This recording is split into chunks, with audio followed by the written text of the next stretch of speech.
안녕하세요. 커피앤톡입니다. 오늘도 와주셔서 감사드리고요. 바로 사연 읽어보겠습니다.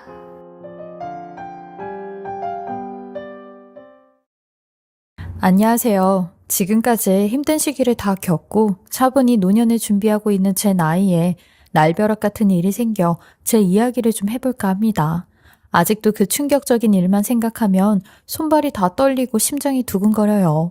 저는 올해로 딱 62살이 되었고 며칠 후면 63살이 되는 아줌마인데요. 63살이라고 하면 아줌마라고 하기엔 너무 양심 없지만 전 아직 딸 결혼도 안 시켰고 손주도 없기에 주변 사람들에겐 아줌마라고 하고 다닙니다.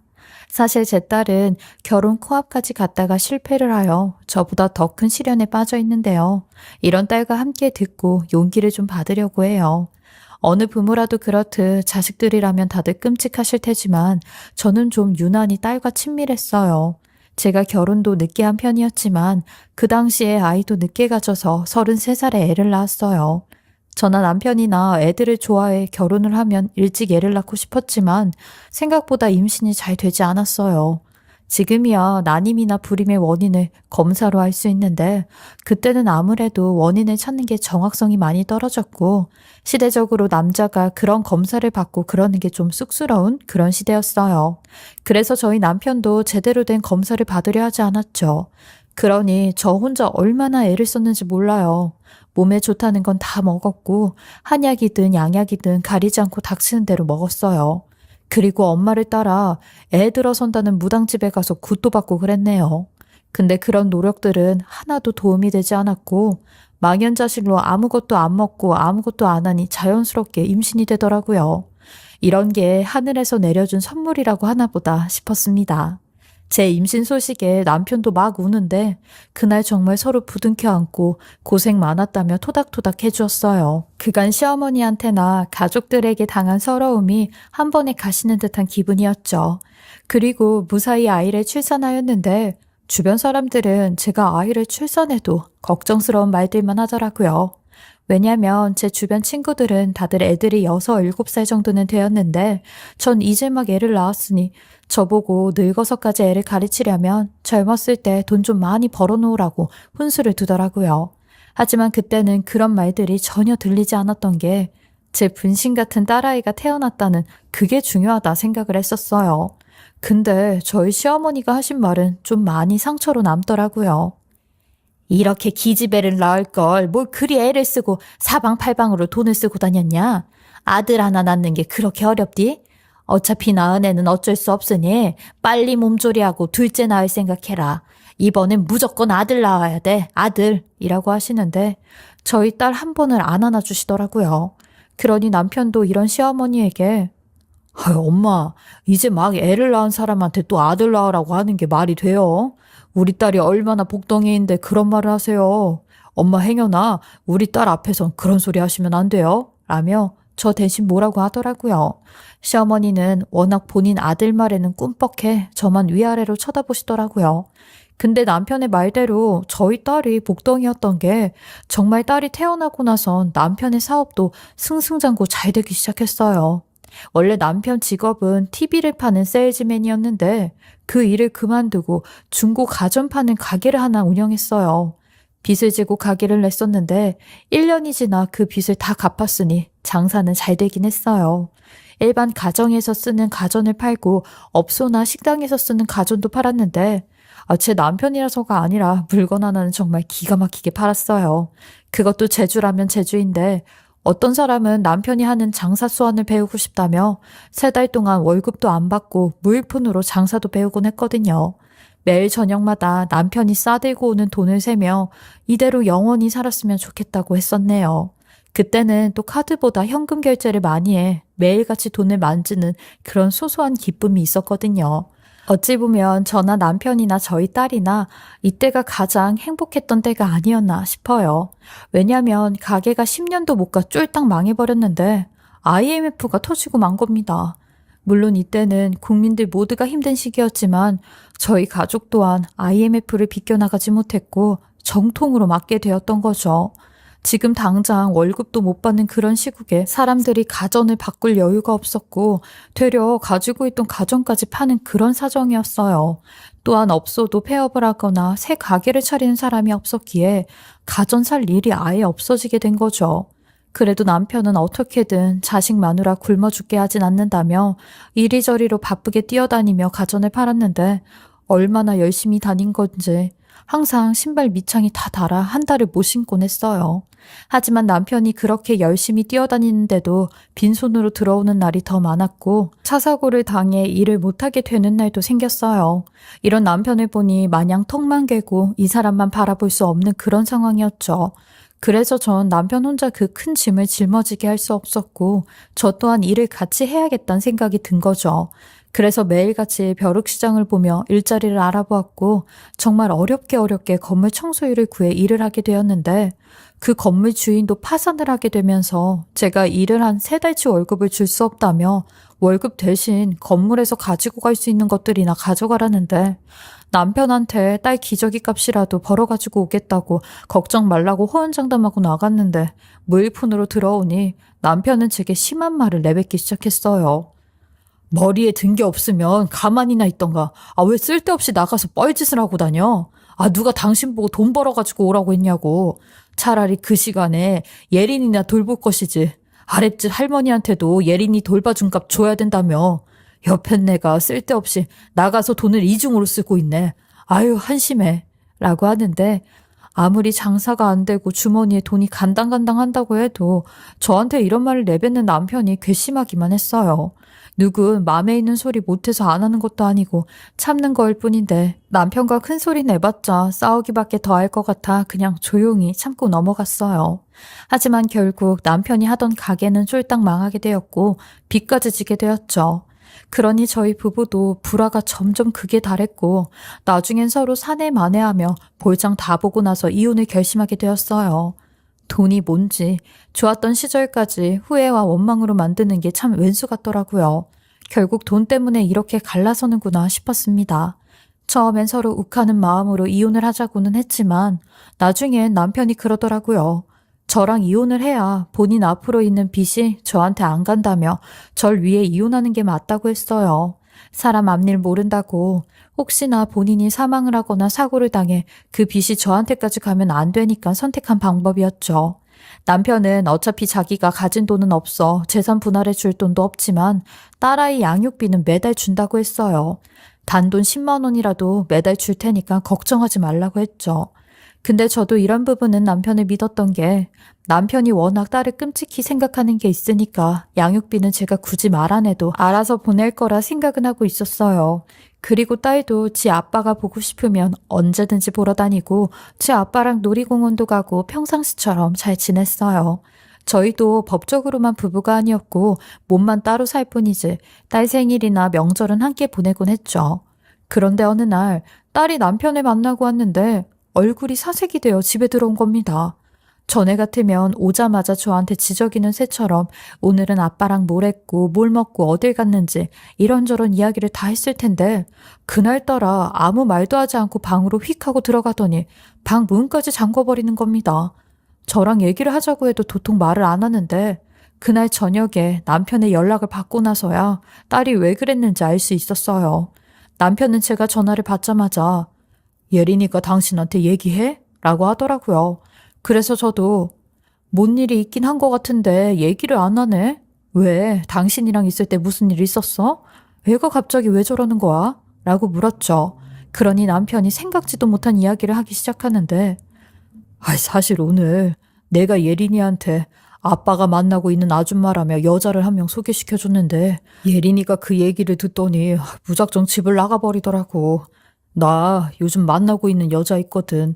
이라고 하는데 분명히 법적으로는 남인데 남편이 여자가 생겼다는 말에 화가 났어요. 왠지 남편이 불륜을 저지른 것 같기도 하고 저희 모녀에게 하지 말아야 할 행동을 한 것 같기도 했죠. 이미 다 끝난 사이인 걸 알면서도 제가 전 남편한테 미련이 남아 있었나 봐요. 그 이후로 저나 딸은 남편과 연락도 자주 하지 않았고 만남은 일체 갖지 않으며 살아왔어요. 맘 같아선 연락도 끊어버리고 싶었지만 딸이 성인이 될 때까진 양육비를 받아야 했기에 어쩔 수 없이 연락은 했어요.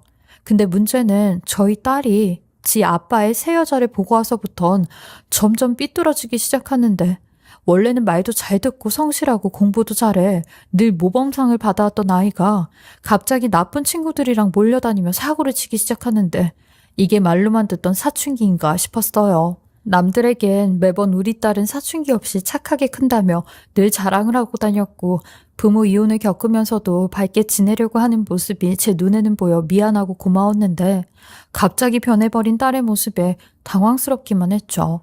한 달에 한 번은 학교에서 사고를 쳐 불려가기 바빴고, 한 번은 딸이랑 큰 소리로 싸우다가 딸이 그런 소리를 하더라고요. 나 문제 있는 거 이제 알았어? 이혼 가정에서 자라고 아빠라는 사람도 딴 여자랑 사는데 당연히 삐뚤어질 수밖에 없지. 내가 이렇게 된 게 내 탓이 아니라 다 엄마 아빠 탓이야. 라고 하는데 가슴이 메어왔어요. 결국 딸은 고등학교를 다 마치지 못하고 중졸로 한 3년을 방황하며 살았어요. 그러던 어느 날 제가 딸 친구의 차를 대리운전하게 된 적이 있었어요.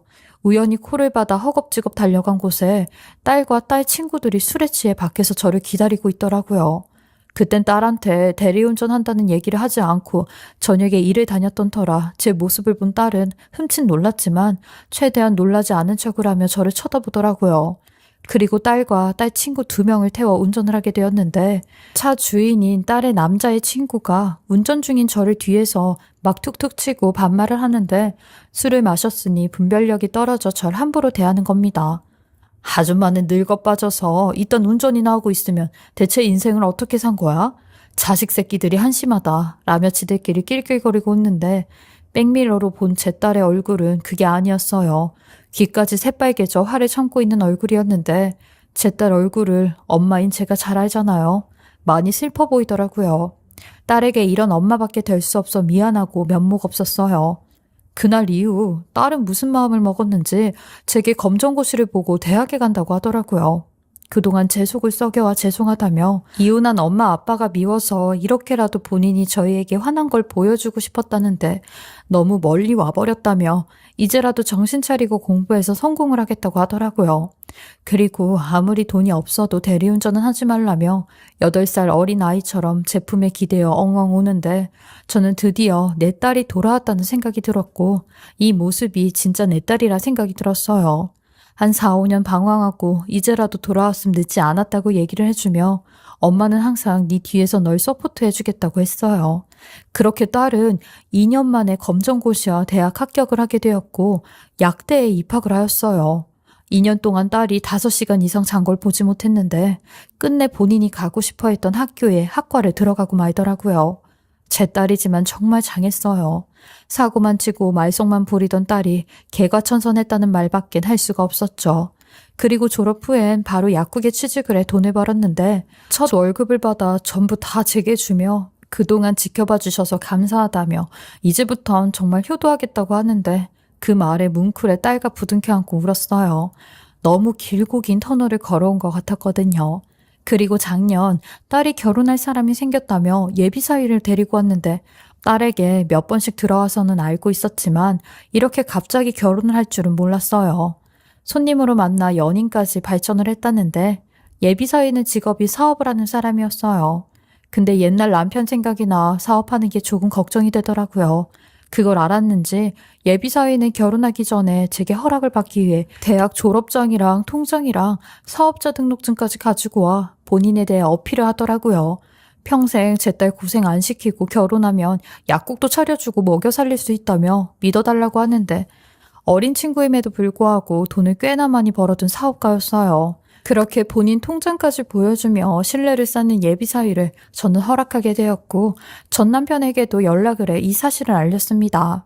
전 남편과는 자주는 아니더라도 1년에 몇 번씩 연락은 했었는데, 맨날 딸이 결혼을 하게 되면 본인이 같이 손을 잡고 입장을 하고 싶다고 입에 침이 마르게 얘기를 해 이 사실을 알렸죠. 그때 당시 전 남편은 전에 만났던 여자랑도 헤어지고 딸이랑도 가끔씩 만나는 것 같았기에 서슴없이 연락을 하였어요. 그러니 딸의 소식에 엄청 기뻐했고 본인도 한번 예비사위를 만나봐야겠다고 했어요. 그리고 상견례 때도 같이 갈 수 있냐고 하니 당연히 같이 갈 거라며 하나밖에 없는 우리 딸이 어떤 집에 시집을 가는지 본인 눈으로 확인을 해야 된다고 했죠. 그리고 며칠 후 딸이 지 아빠에게 예비 사위를 소개시켜준다며 밖에 나갔고 집에 잘 돌아왔는데 문제는 몇 시간 뒤에 전 남편이 아주 크게 차 사고가 났다며 위급한 상태라고 빨리 병원으로 오라는 연락을 받고 말았어요. 전 남편이 개인 택시를 운영했는데 택시를 운전하다 그렇게 된 것 같았죠. 연락을 받고 달려가니 전 남편은 혼수 상태로 누워 있었고 몸에 이것저것 장치를 달고 있는데 딸은 그 모습을 보더니 오열을 하더라고요. 그렇게 본인 결혼식장에 들어가는 걸 꼭 보고 싶다고 했던 아빠였는데 깨어만 달라고 하는 그 모습에 눈물이 다 났어요.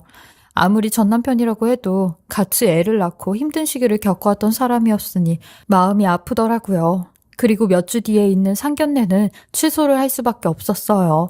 제가 직접 안사돈에게 전화를 드려 전 남편의 사고 소식을 전했고 지금 상견례 할 경황이 안 된다며 잠시 미뤄둬야 될 것 같다고 하니 예비사돈도 그렇지 않아도 제가 먼저 연락을 드렸어야 했었는데 마음이 많이 심란하실 것 같아 연락도 못 드렸습니다. 라고 하며 일단은 무기한으로 날짜를 미루자고 하며 저한테 과일이며 조기 이런 걸 사서 보내주셨어요. 참 경우가 바른 분이구나 생각이 들었죠. 그리고 한 달 뒤 저희는 어쩔 수 없이 예정대로 상견례를 진행하게 되었어요. 혼수 상태인 전 남편은 언제 깨어날지 몰라 약속대로 상견례를 하게 되었죠. 그리고 무거운 분위기 속에 한참 이야기가 오고 가고 있는데 갑자기 쿵 하는 소리와 함께 식당 룸의 문이 막 흔들리기 시작하는 겁니다. 무언가로 내리치는 듯한 소리가 들리는데 다들 깜짝 놀랐고 예비사위가 일어나 문 쪽으로 다가가 누구냐고 하며 문을 열었는데 세상에 밖에 있던 사람은 다름 아닌 제 전 남편이었습니다. 목발을 짚으며 힘겹게 씩씩거리는 얼굴을 하고 있는데 저와 딸의 예비시댁 식구들까지 깜짝 놀라 경악을 하고 말았죠. 전 남편에게 다가가 이게 대체 어떻게 된 일이냐며 병상에 있어야 하는 사람이 여길 어떻게 왔냐고 했어요. 그러니 전 남편이 제게 입을 뻥끗거리며 뭐라고 말을 하는데 부정확한 말소리에 제가 제대로 알아듣지 못했고 전 남편이 테이블 위에 본인 핸드폰을 꺼내 녹화된 동영상을 하나 보여주기 시작하는데 전 남편이 틀어준 장면은 블랙박스에 녹음이 된 대화 내용 소리였습니다. 그리고 듣게 된 대화 속엔 정말 충격 이상의 대화들이 녹음되어 있었는데 남편이 누군가의 연락을 받고 본인 택시를 끌고 인적이 드문 곳으로 가는데 그때 누군가 남편의 차에 올라탔어요. 그리곤 택시에 타자마자 욕과 험한 소리를 난무하는데 그 사람은 바로 예비 안사돈이었습니다. 예비 안사돈은 전 남편에게 왜 하필 만나도 이렇게 만나냐고. 당신 딸한테 우리 얘기 아직 안 했지? 라고 하니 남편이 아직 얘기 안 했으니까 당신 아들한테도 우리 딸이랑 정리하라고 그래. 어디 말도 안 되는 사기꾼이랑 우리 딸이랑 결혼을 한다고 해? 내가 당신이랑 당신 아들이랑 살 때 당신 아들 사고치고 다닌 빚 갚느냐 아직까지도 고생하고 있는데 감히 우리 딸을 넘봐? 사업가 같은 소리 하고 있네. 남의 등 쳐먹고 사기치고 다니면서 또 내 딸 등을 쳐먹으려고 사기를 쳐? 내가 딸한테 이런 말 하면 또 상처받을까봐 나 때문에 또 본인 인생이 망쳤다고 할까봐 말을 못했는데 세호 그놈한테 적당할 때 정리하라고 빨리 헤어지라고 해. 당신이랑 당신 아들이랑 나랑은 악연이라고 라고 하는데 예비사돈이 아이고 그래. 잘난 약사딸 하나 있다고 지금 모가지에 힘주는 거야 뭐야. 걔가 약사된 게 당신 때문도 아닌데 뭘 그렇게 대단한 척을 하고 있어? 어? 그냥 당신도 아무것도 모르는 척하면서 살아. 아니 우리 세호랑 당신 딸이랑 서로 죽고 못 살잖아 라고 하는데 남편이 절대 안 된다며 당신네들이 정리 안 하면 내가 딸이랑 전처한테 다 얘기할 거라고 당신들이 나랑 몇 년 동안 같이 살았던 그 사람들이라고 말을 한다고 하는데 예비사돈도 그 말에 지금 협박하는 거냐며 본인 아들한테 전화를 걸어 야 세호야 장씨 아저씨가 우리들 사이를 다 몰아버린다고 협박을 한다. 너 빨리 여기로 와 라며 본인 아들을 불렀고 얼마 뒤 예비사위가 차에 타선 남편을 막 구슬리기 시작하는데 아저씨 과거는 과거일 뿐인데 지금 너무하신 거 아니에요? 저 아저씨 딸이랑 갈 때까지 갔다고요. 근데 이제 와서 헤어지라니 그게 말이나 됩니까? 이왕 이렇게 비밀로 시작한 거 끝까지 무덤까지 비밀로 가지고 갈 테니까 결혼하게 그냥 두십시오. 제가 잘 데리고 살 테니까 라고 하는 겁니다. 그래도 전 남편이 강경하게 안 된다고 네 입으로 딸이랑 헤어지라고 하는데 그렇지 않으면 내가 딸이랑 전처한테 말을 할 수밖에 없다고 쐐기를 박더라고요. 그리곤 계속 실랑이를 하다 결국은 예비사돈과 예비사위가 알겠다며 저희 딸하고 헤어진다고 하더라고요. 그리고 본인들 좀 집까지 태워달라고 하는데 한참을 가다 블랙박스 영상 속엔 남편이 좌회전 신호를 기다리고 좌회전을 하고 있는데 갑자기 반대편에서 직진해서 오는 버스가 전 남편 택시를 향해 오고 있었고 그걸 본 예비사위가 엄마 핸들 엄마 쪽으로 틀어라며 전 남편을 잡았는지 이거 놓으라고 하는 긴박한 대화가 오고 가고 서로 어어거리다가 그만 버스와 충돌을 하는 대형 사고가 났어요. 운전석에 있던 전 남편은 버스와 완전히 충돌을 하여 중환자실에 갈 정도로 사고가 났고 조수석에 있던 예비사돈과 뒤에 있던 예비사위는 경상을 입었는지 둘만 대화한 내용이 녹음이 되어 있는데 그 말을 듣곤 온몸에 소름이 다 끼쳐버렸어요. 예비사돈이 저 인간 깨어나지 말아야 되는데 라고 하니 예비사위도 그러게 엄마 하늘이 우리를 돕나 보다. 아니 어떻게 이런 사고가 나냐고. 잘 됐어. 핸들 안 꺾었으면 엄마가 더 다치는데 다행이다. 내가 끝까지 저 아저씨 딸이랑 결혼해서 우리 엄마한테 효도시켜줄게. 이건 뭐 목숨을 걸고 결혼을 하게 됐네. 라는 말을 하는데 그 모든 걸 듣곤 저는 입을 틀어막으며 이게 다 어떻게 된 거냐고 했고 딸은 난리를 치며 지 예비 신랑에게 멱살을 잡고 어떻게 된 거냐고 설명을 하라고 하더라고요. 그러니 예비 사위가 저희 둘 앞에 무릎을 꿇으며 한 번만 용서를 해달라고 본인들이 사라져 줄 테니 신고만 하지 말라고 하는데 예비 사돈도 저희 앞에 와서 잘못했다고 싹싹 빌기 시작하는 겁니다. 알고 보니 블랙박스 속 대화 내용처럼 이 모자는 전 남편이 몇 년 동안 같이 동거를 했던 식구들이었고 딸로부터 예비사위를 소개받자마자 이 결혼은 절대 해선 안 된다는 걸 알곤 그날 밤 이 둘을 불렀던 거더라고요. 차마 본인 입으로는 이 사실을 말할 수 없어 조용히 자기 뒤에서 혼자 정리를 하려고 했다가 이런 사고를 당한 거였는데 예비사도는 그때 그 교통사고로 저도 다리가 부러져서 한 달 넘게 깁스를 하고 있었어요. 저희도 큰일 날 뻔했다니까요. 라며 핸들을 틀어버린 부분에 대해 잘못이 없다고 하는데 저런 말을 하는 걸 보니 정말 사이코 같다는 생각이 들었어요. 어떻게 아무런 죄책감 없이 저런 소리를 하며 용서를 해달라고 하나 싶은 생각이 들었죠. 저희 딸은 바로 그 상견례 자리에 나와 경찰에 이 두 사람을 다시 조사해달라고 신고를 했고 고소를 통해 그 둘은 재판을 받았는데 본인들의 목숨도 달려있어 그걸 지키려고 했다는 판결이 나면서 집행유예만 받고 끝이 나게 되었어요. 저희도 억울한 부분이 많았지만 이 사건을 계기로 저나 제 딸 인생에 큰 오점을 하나 남길 뻔한 걸 다행으로 여기며 그 집안과의 악연은 끊어버렸습니다. 전 남편은 몸이 많이 회복돼 저와 제 딸한테 그런 말을 하는데 내 딸 인생이 걸렸다고 생각하니 눈을 감고 병상에 누워있으면서도 계속 일어나야겠다는 의지가 생겼다고 그러더라고요. 자식에 대한 사랑이란 힘이 이 정도로 강해 혼수 상태에 빠진 사람까지 눈을 뜨게 하는구나 하는 기적을 보았어요. 정말 인생 살면서 이런 일이 나한테 일어날 줄은 꿈에도 몰랐는데 살다 보니 별일을 다 겪는구나 싶었어요. 아무나 겪을 수 없는 일을 겪었다 생각하니 가끔 등골이 오싹하고 서늘해지지만 그만큼 더 단단하고 더 강하게 살아야겠다는 다짐도 하게 되었죠. 물론 제 딸도 마찬가지로 세상이 호락호락하지 않다며 사람 만나는 걸 더 신중하게 만난다고 하더라고요. 현재 저는 전 남편에게 저희 집으로 들어와 몸이 회복될 때까지 같이 지내자고 하며 밥이랑 이것저것 챙겨주고 있는 중이에요. 비록 이혼을 한 사이지만 서로 같이 늙어가는 처지에 이렇게 사는 것도 나쁘지 않다 생각이 들곤 하네요. 제 기막힌 이야기 들어주시고 읽어주셔서 감사하고요. 다들 자식들 시집장가 보내실 때 자식들 짝이 어떤지 잘 알아보시고 저처럼 놓치고 가는 게 없길 조심하시길 바라겠습니다.